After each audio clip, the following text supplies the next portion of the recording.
If it is press the attack Malphite, it's here at time. And if it isn't, if we're seeing something a little more tanky like that grasp, they've managed to reel him in for playoffs. And as it appears, it's gonna be here it that we're getting, maybe looking for a little more team play, recognizing the failings of the past couple weeks. Yeah, and wanting to see, watch out for that. Just a small look in to the bottom side jungle. Los Grandes just trying to scout out where the Sejuani is going to be starting. A Croc doing the same for Loud. And I kind of want to, before we get into like the proper laning phase, I kind of want to have a little bit of look at these top sides, right, just Mhm. in general. Because looking at the side of Loud, you have got a lot of skirmish potential here. The Renekton, the Swain, the Sejuani all put out a decent amount of damage, but are also incredibly tanky. So Mhm. any sort of fight that occurs around the topside river, maybe around something like a Herald, I'd have to say that Loud will feel pretty good about going into it. Los Grandes, they've got some amazing ult synergy on their side as well, but you need to get those stacked up if you were going to be favored in a fight. Now, looking at the mid lanes specifically, I know you talked about that Swain as being a really good bruiser. I also really like the way that Los have approached this game. The fact that they've got Wukong Ari is perhaps not as tanky, but also has a lot of snowball potential Mm. for a mid lane 2v2 that has been the bread and butter of Los Grandes throughout their wins in the regular season. I'm really hoping that they're able to pull things together.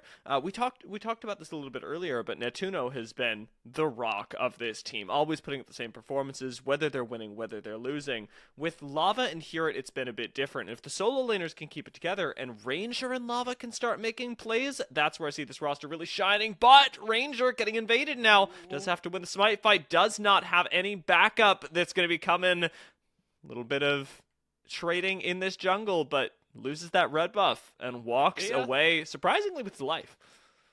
Dear, what were we talking about? We were talking about how strong this top side is from Loud, and you see it right there. They've got the push in top lane. They've got enough pressure in mid lane that Tinos can roam over. And yeah, while it doesn't end up actually working out for Croc, and Ranger is just about able to get out of there with the red buff, you can see the sort of moves that this team can do. So I expect in a couple of minutes' time, when Ranger's topside camps are back up, that we're going to see a similar play come out from Loud. I'd certainly expect it. As long as you can keep Ranger on the back foot, you're going to keep Lava down as well, and Croc is certainly doing that. We are seeing old Croc right now, the aggressive Croc that first came to this Hmm. region and decided that he was simply the better jungler, as they set up for a dive, a This level is a 3 dive Malphite. onto Herit. They've got him CC'd underneath the tower. Second CC is going to connect as Croc collects first blood. Okay, that was a close run thing, but ultimately able to get out alive does Robo, and I guess that's just the power of the Renekton, the Sejuani. When you have got this double melee combo, it's so easy to stack up those permafrost stacks from the Sejuani, and then the Renekton bring the stun of its own. Eventually, you just end up getting CC chained, and here it has had to TP back to that lane. Now he lost his flash in that play, which is going to make him a bit more vulnerable if Croc wants to go for him once more. It's like Renekton Elise, but with just slightly more steps. Loud, little If bit you've got concerned. arachnophobia, it's the Yeah. combo that you go for. You're going at it again. Is fighting the minion wave, so he should be losing this trade. Here it, I think, recognizing that goes, well, your Yeah. jungler must be around if you're gonna go this Yeah. far. Yeah. The top laner doesn't normally stand in the lane like that, so kudos to you, Herrick, for recognizing that there was a potential for a play to go down. But it just sort of illustrates how scared Herrick has to play in this lane now because he doesn't have these resources. He knows that he's extremely vulnerable, and if you make another mistake, then you're going to be missing out on so much golden experience because you had to teleport back to this lane so early. Now, first dragon going to be spawning pretty soon. Infernal Drake, the first one here. And that's a Drake that we'll normally see prioritized just that little bit more since teams go, extra damage? We love extra damage. Mm. Especially Los Grandes would love some extra damage right now because of the way that their mid lane 2v2 functions with high burst. As everybody hits the map once again, and Croc finally takes their first reset, I look forward to seeing what specifically Loud are going to do now that they've got a technical lead in the jungle. Yeah, well, they could utilize that lead to trying to establish a little bit more vision. I think the cool thing for Loud is that they don't really need to do anything right now Hmm. because of the way that this composition is going to function around these sorts of objective fights, because that Swain is just absolutely disgusting, the demonic ascension. You don't need to necessarily get out to a super early lead. I think for Los Grandes, I think they may need to do that a little bit because they aren't going to have as much raw power in those skirmishes. So I'd like to see Ranger particularly try and pair up with Lava and just get somewhere. Go into Hmm. one of these lanes, get a pick onto somebody. It's so difficult, especially with Tinons having taken the back recently. He's just hit Demonic Ascension. Croc is sitting in his lane, making sure that he feels comfortable to push up even further. And just like that, Loud have manufactured some very quick mid-wave priority that it looks like they're going to use to transition onto this dragon for the first time. Bot wave has started pushing in as well. Root and Seos are here, and if Los Grandes want to fight this, they'll have to give up some resources in their respective lanes. And well, this is not I mean, it doesn't affect the dragon fight, but it is pretty indicative of what's going on top lane. I think it may affect here its mental health. And, well, I mean, Ranger is going to be moving over. Doesn't have the Cyclone crucially on the Wukong, but could still go for this play. Bo healed up just a bit, and that's a nice ultimate from here. It helps his jungler get in range. Dominus is popped here. It could still go down here a little deeper under the tower. Would have done it, but here it gets away with his life, has the backup from his jungler, and Robo pulls a classic Robo move, extending on the top side of the map while his team are all on the bot side. Oh, he was laughing to himself on the player cam. He doesn't care about that. But again, that's just illustrative of the pressure that you can draw on this Renekton. The fact that he nearly gets a kill out of there in what would have become a 1v3 with Lava roaming over. Pretty disgusting. Los Grandes, that's not the last time that you can visit this top lane if you want to shut down this Renekton, especially with this Blade the Rune King build that you can now go on the Crocodile, which makes you a massive, actually, side lane threat, which he hasn't really been as a champion for a little while. No, I think it's the perfect move for Loud. They've got a strong functioning core with the Sejuani, Swain, Aphelios, Nautilus. Plenty of damage and a lot of safety, most importantly, for the Nautilus. Robo doesn't really have to join into the team fight. It's much more important to be able to take some autonomy away from Loud and keep people like Herit away from being able to engage onto your team. In this particular case, we're also just starting up the Rift Herald.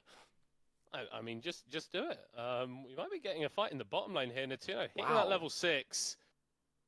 Popping the Ghost. And the heal actually from Zve, but you do get double sums out of Root now. And this Aphelios, with that Vampiric Scepter in inventory, is going to be delayed in going towards the Gale Force. So not likely going to have much mobility on that champion for a little while. And hey, you've got Ranger at level 6 as well. You could just go for a dive. Just cold flashes underneath the tower. Polymorph comes in and Root can do nothing. Seos is left utterly alone, and it must feel a lot like how he left his AD carry a few minutes ago. I know that Root isn't happy about it, but at least he's got vengeance. I mean, at least that put, what were we saying for Los Grandes? Ranger needs to get into a lane, any lane, and make something happen. You make something happen in the bot lane, and you've got a kill on the Tuno. I feel great about that because this guy has been immense. The CBLOL English MVP for the league on his famous Zeri. And Ranger popping down to the bot lane and just cold making that play underneath the tower. I know him as a very calculated jungler, and we're still seeing that here, but in so much more aggressive of a form as he's willing to take these risks. Let's take a look at it again because stop. Yeah, he just walks over, flashes over the wall, recognizes that the sooner he gets to this play, the sooner he can make it happen. Tower aggro juggled perfectly, and Los Grandes, they recognize we're not going to be able to kill Seos. We back away. Cleanly executed dive. It's one of those Marvel movie moments. He's like, I am inevitable Cyclone. And Root's like, no. He has come back. This is the sequel. And snapped out of existence. Doesn't last forever. But the spoiler for anybody who hasn't seen that movie, by the way, it's not permanent. I'm desperately attempting to think of Marvel Cinematic Universe plans right now, and I can't. And I don't know whether I should feel good or bad about that. Here it's going to feel pretty bad about how this lane has been going. Robbo pretty low on HP though, so Croc's just here to make sure this wave actually gets shoved under tower and that Hirit isn't going to be able to freeze. But actually, the Malphite seems strong enough that he's going to be able to do that if he so wishes. And he's going to interrupt this back too. Robbo doesn't know, but he's on a ward, so even bringing your jungler up to the top side doesn't get you the reset timing you were looking for. Robo's likely going to have to expend the TP in order to get back to lane at a proper timing now, and it's happening just a minute before the dragon. This is a really nice bit of momentum that Los Grandes just picked up for themselves, knowing now that you're either going to lose gold on the Renekton or have to expend that global cooldown. A global cooldown it is. We're opting into a potential 4v4. I mean, so I think the thing is, Hirit isn't going to have that cooldown either. So Yeah. I think this is Los Grandes going, the next fight is going to be in 30 seconds. The Mal fight has to be top lane anyway. So us expending this TP isn't actually us burning any resources. I think the most important thing for them right now is to generate priority in the lanes around the Dragon Pit. That's where you see on the minimap a TP in from Tinones. You see Croc lurking around the bottom lane. Robo is just going to proxy. We don't need to see this, okay? This isn't important here. He's just trying to exist top lane, but the Renekton's making it impossible. Croc has been spotted on the wall, though, so we could see a 3v3. I have got mad deja vu with this as well. Both of these lanes ready to fight, but with Robo continuing to apply pressure up topside and Loud playing safe down below, this is where you really get to win when you've got a Renekton on your team, knowing that you're safe and just letting him do his thing. If anybody from Los Grandes shows up topside, you can just start taking that dragon, and they very well might anyway, as Robo does once again back off, gonna go clear that wave, and Loud continue to try and make a play on this bot side of the map, not starting the dragon just yet. Instead, have Croc go over the wall onto Ranger, take a fair bit of damage out of him, get instantly charmed by lava as he retreats back to the team, and I'd call this more or less even. Either team could go for it. The danger is that Ranger of all people is low. Yeah, and if your jungler's low, then going for a dragon is not a particularly good idea. Here it has just taken a reset. I'm intrigued to see whether he's going to go towards the bottom side, but it does look like he's going to continue making his way towards the top side. And with this Rift Herald summoned in the mid lane, this is going to grab some pressure for Loud. I think both teams content for this fight around Drake, if it is going to happen, to be a 4v4. Shelly just about getting the charge, but these towers are taking a lot of damage. Loud keep getting gold from these plays. They're going to get gold, they're going to get dragons, they're going to get really everything they could have asked for. Remember, this is a team that wants front-to-back team fights that they can control and that scale very well when we're talking about Aphelios. On the other side, Los Grandes don't have a straight-up mid-game composition. They're not sweating about the late game too hard, but losing all the early game advantages, it is going to be quite rough for them, especially since we've got a Cloud Soul. Is Robo living this? I didn't expect to have to ask myself that question. Yeah, I mean, here it still had the ult as well. There's definitely a world where the Malphite could have gone for the kill there, but the Los Grandes top laner opting against it. And how fun is it that this is a world we live in, where you can have your full Blade of the Rune King, you can be up as much CS as you like, but as soon as the enemy top laner picks up Plated Steel Caps, Balmy Cinder, and that Bramble Vest, they are basically unkillable. And that's going to be really good, because here it was at risk of falling down at this lane. Now he's been able to stabilize, and the fact that he is able to trade aggressively onto Robo removes one of these lanes of pressure that Loud have been relying on throughout the early portion of this game. Big step for them. Desperately trying to balance audio in the chat, by the way. Apparently you were very quiet. I wouldn't have expected that. Right? That is... I'm going to be louder then. Yeah. Yeah. It's not your fault. It's entirely my fault. I'm sure of it.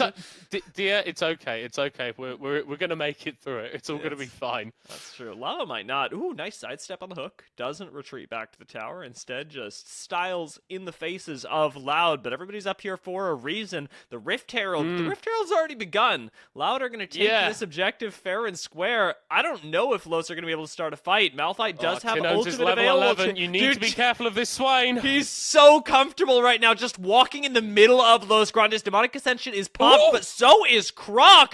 Root's trying to deal some damage from the backside and has red and white, but can't finish a kill to save his life. Despite Loud looking terrifying, Los Grandes don't lose a single member. And you see the sort of two opposite natures of the composition there. Los Grandes have got to go in with the shotgun burst. They're able to take out Croc, but then on the back half of the fight, they've got to turn tail and run. Because in the extended play, Loud are just that little bit more favored. You had Tinons there with the Demonic Assumption. You got Robbo trying to make a play here. Oh, onto God. Ranger! Okay, so that's the burst in terms of Loud. It's that Renekton getting on top of you. But if you're looking at Swain, you're looking at Aphelios, they're about this sustained damage. Root has even gone for this Bloodthirster first. This Aphelios isn't about killing someone immediately. It's about whittling them down over time and being able to persist through that fight. And that's what Loud were doing there. Los Grandes, they did get the kill, but you can see how this composition on the blue side wants to work. It's a really smart adaptation from Root as well to fit in with the way that the rest of Loud want to play the game. They do have a technical gold lead, they've been doing all right, and as a scaling composition, this is going to remove a lot of RNG from their team fights, whether they're able to land that first hook or not. If you are just constantly doing that little bit of damage, staying alive longer than your opponents, you're going to win more fights more consistently without having to try as hard. And Loud, I have to appreciate it, making their playoffs run as simple as possible in their first game. Yeah, and I mean, their entire sort of style has been simple to execute compositions that synergize well together and just kind of work, right? Every game, it feels like we're going to have Robbo on one of these early game bruisers that can also make a lot of space in team fights. We're going to have Croc on something that is engaging in said team fights. And then you got Seos pulling out some engagement himself in the bottom lane in the form of a Nautilus in a Rakan, Tinons and Root there to sort of really deal a load of that DPS. And when you are playing with the same style week after week, game after game, the patterns that make that style work are going to become ingrained on you, even if you are switching up a few champions here and there. Yeah, it's looked really good for Loud so far. On the other side, Los Grandes also really not looking bad at all. Despite the fact that I haven't seen Ranger and Lava group up as a duo, as was their trademark in the regular season, Ranger alone is looking very good right now. On this Wukong, has started a few plays, has been there for the team when they needed him, managed to flash at the correct time to not get solo killed by Robo, which is a lower bar, I'll admit, but one he still rose to. And I'm really liking the look of Ranger in this series. A proactive jungler will do a lot to reverse the downturn that Los Grandes have recently seen in their results. Yeah, and I mean, that's what you want in playoffs especially. I think in regular split, you can afford to sort of take your time a little bit more, but if you're not the team making things happen in playoffs, then you're the team that's going to be losing, and that team that has been proactive so far has been Loud. They got that mid lane tower, they've got first move around the dragon. Los Grandes, though, they want to contest. Tinons just throwing out some poke onto here. Not a whole lot of magic resist built up on here, which shouldn't be the biggest problem, but it really depends on how long Swain is in his phase. For the moment, it is just that walk at the enemy team, force Loud to respond. Root is still trying desperately to get to red. White only makes his way over to blue in the meantime. Robo's got a sick, nasty flank right now, but Los Grandes are positioning well. They need to pick a direction to go, because right now they are trapped! Out goes the Glacial Prison, and front to back, Root ignores Heron and just walks at the rest of Los Grandes. Huge knockup comes in, and a triple kill for Root to claim soul point for Loud. Holy fish moly. Loud just kept going forward, and Los Grandes couldn't contend with them at all. That team fight win, those 4 kills are going to mean this, Drake. And whilst it is a Cloud Soul that Loud are going to be building towards, not the most amazing soul in the world, they're getting this outer tower too. They are building this gold lead. They are building themselves into a massive power point in this first game. That they are so ridiculously strong right now. I want to take a look at the replay again because I found this hilarious. Herit's role in this fight, unfortunately, is just to try and interrupt Root, and he can't do it. Gets the first ultimate, and Root just ignores him. Walks through the rest of the team, and then we have this really nice stun thrown out by Tinons that seals the deal. Triple kill never came easier to an AD carry, and at this point, with now 2 items complete, we got that Bloodthirster for consistency, we got the IE for pop-off potential. Root's ready to go, and he's got red-white now. Yeah, and when you contrast the fates of the AD carries in that team fight, it is quite sad reading for Netuno, because he just got hit with a depth charge from CS, and then Robo EW stunning him, dealing 1,000,000 damage on the Renekton. He really didn't get an opportunity to play. And now that the Robo has got a Prowler's Claw in addition to his Blade of the Rune King, Netuno's life is just going to come hell. Los Grandes need to invest so many resources in keeping that Renekton away from this Zeri. Otherwise, their chances of playing out team fights look very, very grim. And it's actually quite difficult for Los Grandes to prioritize who gets resources and who doesn't. Well, in this particular case, here it isn't playing a carry. He is going to be the one more often defaulting to the side lane. Robo. Lava's getting to Oh do my that god, again he's as dominant. well. He's just going to try and kill him. He's just going to try and kill someone. What is this, man? Like, you're looking at your screen. There was not even a hint of setup there. That was just, I think someone stood in mid lane. I'm gonna try and kill them. He got a flash too. That's pretty good. I didn't even expect him to get that, honestly. I thought it was gonna be Dominus cold. Oh, incredible stuff. Incredible stuff. But hey, like you said, like you get the flash out of the Lulu, and if that's one of the tools that Netuno needs to stay alive to keep him alive, well, hey, that's someone that Loud can take off the board a little bit easier. And now we're really at a point where Loud's composition is disgusting to deal with around about this 20-minute mark, and Los Grandes, they're kind of scrambling. They're still waiting for the Netuno to get towards his second item. I think that Ranger can still contribute a lot in these fights. Lava has quietly had a decent game for himself, but you can see that gold lead has happened right at the worst time for Los Grandes. It really has. 2 minutes left on this next dragon, but as you're talking about, worst time for Los Grandes, absolutely, unfortunately for them, coinciding with when that Baron is up as well, with soon-to-be 2 objectives on the board. Loud haven't looked too antsy about the Baron just yet. If they do, however, find themselves this next Cloud Dragon, put themselves with Soul, and ensure that Elder is the next Drake, then they really have to start taking control of the Purple Worm, lest they flip it. Croc has an Anathema's Chains. Guess who it's targeting? No, he doesn't. Is it targeting Netuno? It's targeting Netuno, yeah. But I think that makes a lot of sense, because you look at Los Grandes' composition, right? And you got the Malphite, who you're not really going to rely on him to deal damage. Wukong is kind of the same, while still being a bruiser who builds bruiser items. So he does a bit of damage, but the later the game goes, that's going to fall off. Lava has gone for a slightly lower damage Arya build here. So it really is all on Netuno to be the main carry. And Loud's jungler recognizes that, saying, no. Every single bit of CC that we land on you is going to hurt a little bit more. Now, I will say, I'm no Nymera, but I don't like when people don't have a lot of damage on Ari. But part of that has to do with my preconception that Ari really needs to get a lead in order to do one of her 2 jobs well. Ari can play Assassin, can play Control Mage, and because of the fact that this game has been pretty even so far, Lava's done all right, doesn't have enough of a lead to do either exceptionally. Yeah, he's sort of, he really is sort of like the C+ report card here, right? It's like, okay, you're fine, but like you said, you've not had that impact. You've not really been able to snowball. And it's 24 minutes and the game is already feeling kind of out of your grasp. You've got this Drake spawning in 5 seconds. And Loud, it doesn't look like they want to play the game, try and bait Los Grandes around the rift. They just say, we're stronger here. We're going to fight you over this objective. Hear it. Getting poked down. Probably won't die here, but the more damage you can make stick onto the Malphite, the better.